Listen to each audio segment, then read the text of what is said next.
When patients present with symptoms such as chest pain, breathlessness, palpitations, or unexplained heart failure, conventional tests such as an ECG and an echocardiogram may not provide sufficient data for us to be able to fully explain what's going on.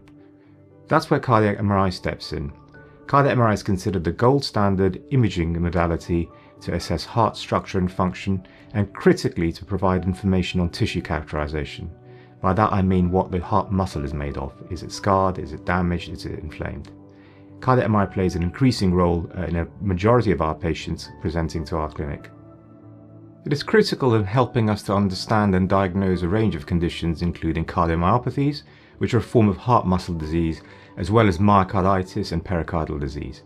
Critically, it does all of this without using any ionizing radiation whatsoever. For example, in cases of conditions such as myocarditis, cardiac MRI can detect areas of edema and inflammation. This is something no other test can do. For that reason, cardiac MRI is considered critical in diagnosing myocarditis. Additionally, another large application is the use of stress cardiac MRI to detect possible underlying obstructive coronary artery disease. Stress cardiac MRI can detect areas where the heart isn't getting adequate blood supply. This is a condition we call myocardial ischemia. I'd now like to tell you what actually happens on the day of your cardiac MRI. When you arrive at our imaging unit, you'll first check in and be greeted by the MRI team. They'll explain the procedure to you and ask some safety questions, such as whether you've had any metal implants or devices like a pacemaker. If you are having a stress cardiac MRI, they will ensure that you have not had any caffeine for 24 hours. Next, you'll change into a hospital gown and remove any metal objects like jewellery or belts. A small cannula will usually be placed in a vein in your arm, as most cardiac MRIs involve injecting a contrast dye called gadolinium. This helps highlight your heart structures.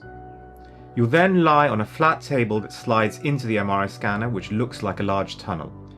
It's important to stay as still as possible during the scan to get clear images.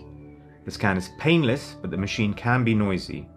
You'll hear loud tapping or humming sounds, and you'll be given headphones or earplugs. You'll be asked to follow simple breathing instructions like hold your breath for a few seconds at a time. The entire process can take around 30 to 60 minutes. If you're having a stress MRI, a doctor will inject a medication called adenosine that speeds your heart up for 4 minutes. You will feel like you're exercising for those 4 minutes before the effects of the adenosine subside. Once it's done, you'll be monitored briefly after the contrast injection, and then you can go home the same day and resume normal activities. The results are reviewed by a cardiologist, and we will discuss the findings with you at a follow-up appointment. I hope you can now see that cardiac MRI plays a critically important role in managing patients with cardiovascular disease.